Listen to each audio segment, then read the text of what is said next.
Hello viewers, and welcome back to the channel for another video.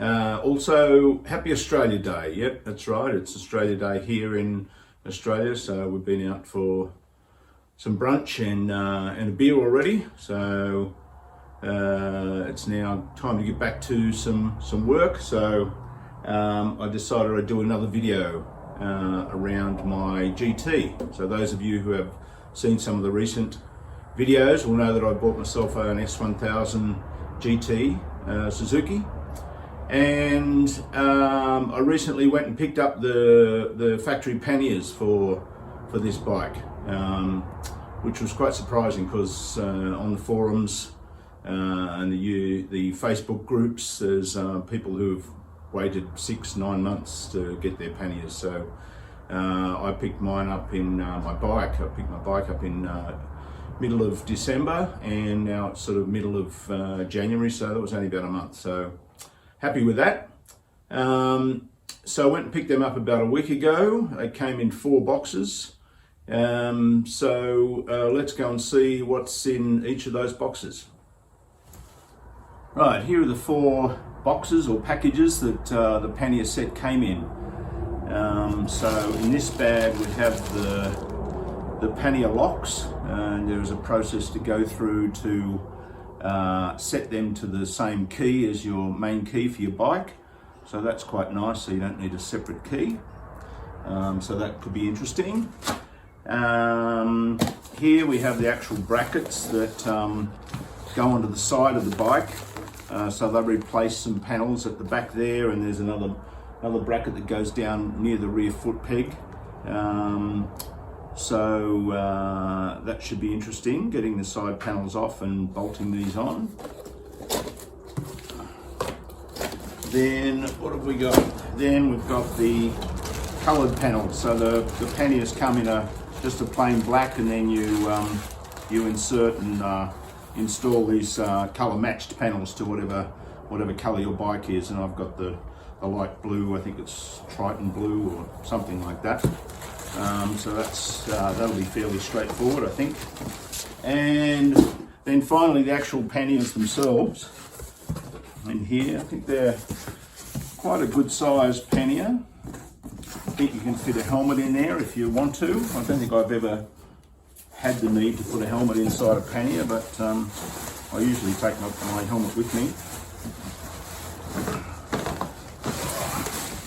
So here's one of the panniers.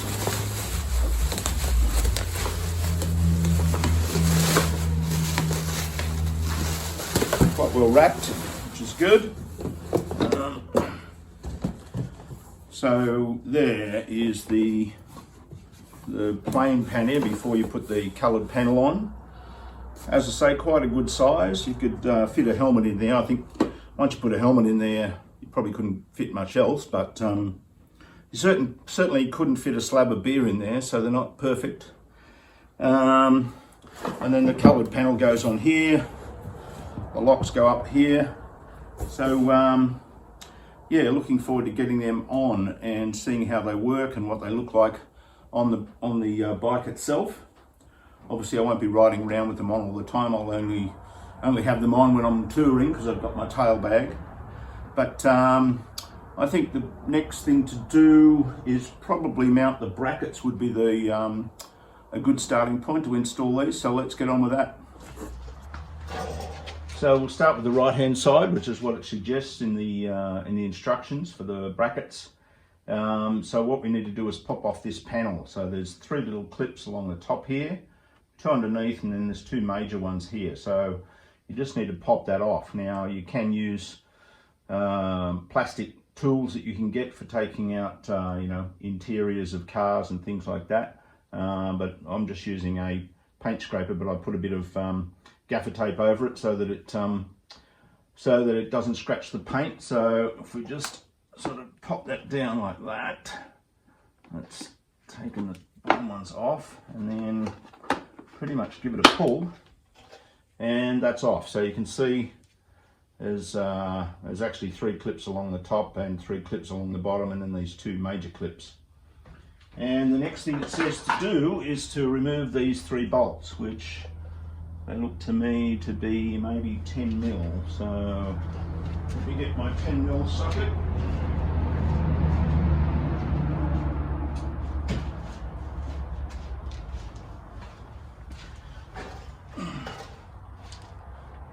Put that onto my little rattle gun, and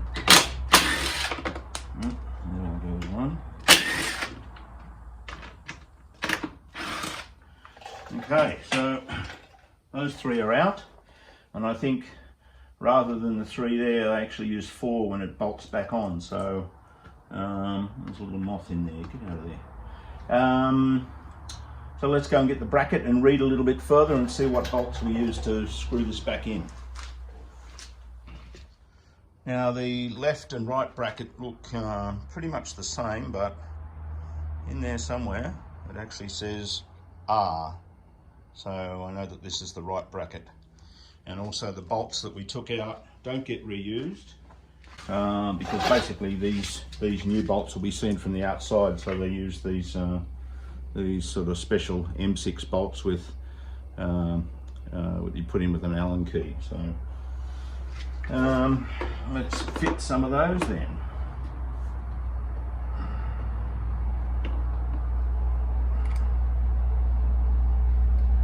Actually, it's a Torx head that Allen key will do for now. It's always best to do these things by hand anyway, rather than use like a rattle gun or something, because if it starts to get cross-threaded, you can feel it by hand, but with a rattle gun or something, you'll never feel it. So by the time you realise something's gone wrong, you've probably damaged the threads.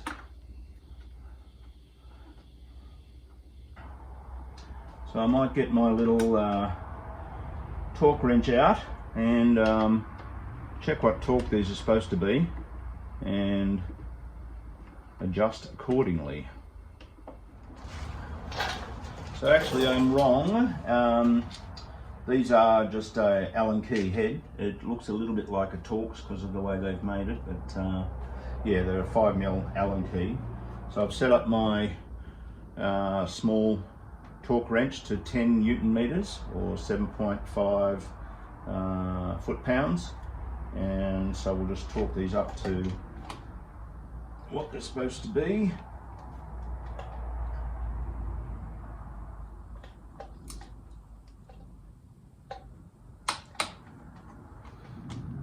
Without getting the bit jammed in there. Okay, that one I already did. Certainly worth getting one of these small torque wrenches if you're working on motorbikes, because there's a lot of torque settings for various things like cam caps and stuff that are very low settings. So if you try and use one of the very large torque wrenches, you basically can't do it or you'll damage something. Okay, so that bit's on. The next bit, I think, is there's a bracket that mounts down here somewhere, so let's investigate that. So this is the right-hand bracket. I just worked that out by sort of the angle. It sort of sits something like that.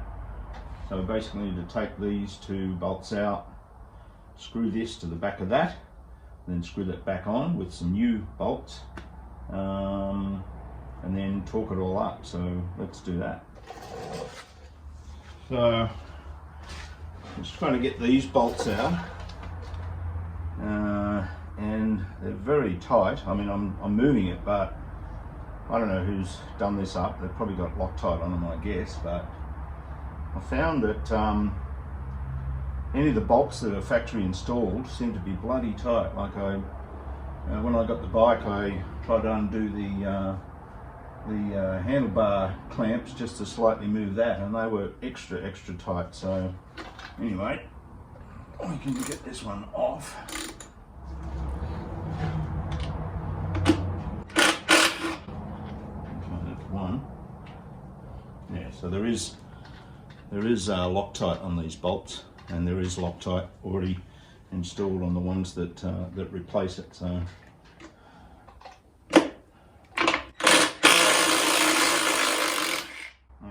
that's off. And if you look on the back of here, there's already some pre-drilled and tapped holes for these this bracket to bolt onto. So let's install that. Right, so I've mounted this bracket on the back of this footrest post, and I think I'll torque them up once it's on there, which will be much easier. And we get new bolts with thread lock already on them, so they basically replace the ones that we took out. So we'll get that thread started. Okay, that's going in fairly easy. Just got to be careful, as I say, with using tools like this. So both these bolts and these bolts go up to 23 Newton meters, so which is what I've got this set to, and it seems like it's already tightened up that much from the torque wrench. Okay, that's at least 23, so that's good. Now this one's on the back, I'll have to get a 12mm socket on there, so let me get that. So I've now got a 12mm socket on here, so I'll do the ones on the inside.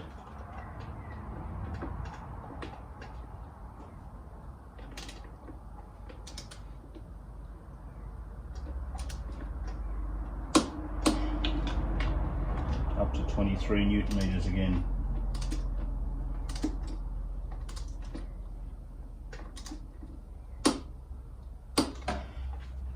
Okay, so that's pretty much this side done. So I might do the next side, the other side, and then we'll get back to the next step in the process. All right, that's done. So we've got the right side top bracket, right side bottom bracket, the left side top bracket, the left side bottom bracket. The only issue I had with the bottom bracket on this side is if you look down there, it was a bit hard to get the torque wrench in to get to these bolts because of the swing arm has to go around the chain on this side. So I just basically did that by hand, by feel, and I'm sure it'll be fine. So now that we have those on, maybe we'll just do a quick test fit to see how these panniers clip on before we do anything else. All right, so here's the right side pannier. And basically there's two hooks here that hook into there, and then there's a little opening here which hooks onto there. So I've got it in the unlocked position, and basically I think we just slide it in there, and then it fits down. Oh, hang on, I missed the bottom bracket.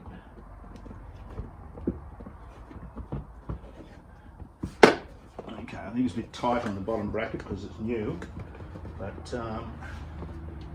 it'll smooth up after a while, I imagine, and we can lock that into position. So that's it fitting on there. So that's how they go on. So on to the next step, which will, I guess, be the lock process. Okay, so the next step is to set up the locks for the panniers, and it's a pretty clever system where you basically set up the locks for the panniers to match the bike key. So we've got the casing for the lock itself. We've got the lock, and then we have these 4 different size tumblers, and then some springs to go in as well. So the process involves measuring sections of your bike key, mine's there, with some calipers, and then working out which of these 4 colours go in which sequence on the locks, and then once that's done, they get installed into the panniers. So let's start measuring my key and writing down the values. So there's the sections of the key that we need to measure. So I'll measure those, and we'll write the values down up in this table, and then that'll give us the correct tumblers to put in. Right then, there are my measurements. which equates to green, yellow, yellow, blue, blue. So let's put those tumblers in the lock and see if it works. Right, so there's our first one in, so that's the green one. So basically where those round holes are, we put one of these little springs in and then get the right colour tumbler, put that in there and then just push it until it clicks in place. So that's sort of spring loaded now, so that sort of springs up and down like you'd expect. So let's finish that off and then check the key. Okay, so now you can see that with the key inserted, all those little tumblers are flush, which means it will turn in the lock. Now, putting that key in for the first time was quite stiff. It wouldn't go all the way through, but I tried it in the second tumbler that I haven't used, and it certainly should come through with a bit of the key poking out the end there. So just tried a bit more backwards and forwards, and now it's still quite stiff. Might need a bit of graphite on it, but it goes in and out. So we'll do that to the other lock and then move on. All right, so there we have the two locks put together. What I realised was that there was a spring short of the number I should have, even though they give you spares. And I figured that the reason that first lock was stiff with putting the key in is that in one of the tumblers there was two springs sort of intertwined with each other in there. So that's sort of worth checking if you're doing this process. Just make sure you put a single spring in. So I took that tumbler out. They're easy to pop out. Took the springs out and replaced it with just a single spring. And now the key goes in quite easily. So worth checking if you're doing this process. So let's get on to putting them into the panniers themselves. Right, so the little kit that actually comes with the pannier itself includes a reflector for the side and a nut for that, and a washer, another little washer. It actually includes the back part of the lock, which is interesting. You would have thought that would come with the lock kit itself, but anyway. And a couple of small screws to screw that to the back of the lock, and then some warning labels if you want to install those. So first thing to do is install this to the back of the lock with these screws. It's highly recommended that you use Loctite on those, as they tend to come out apparently. So let's do that. So there is a left and a right set for the different panniers. So these parts here are different. That's actually for the right one, which is that one there. So I'll just apply a little bit of Loctite onto these screws. Apparently the idea is with Loctite is try not to let the tip of the applicator touch the metal, because that starts to set off the Loctite process. So let's get those screws in.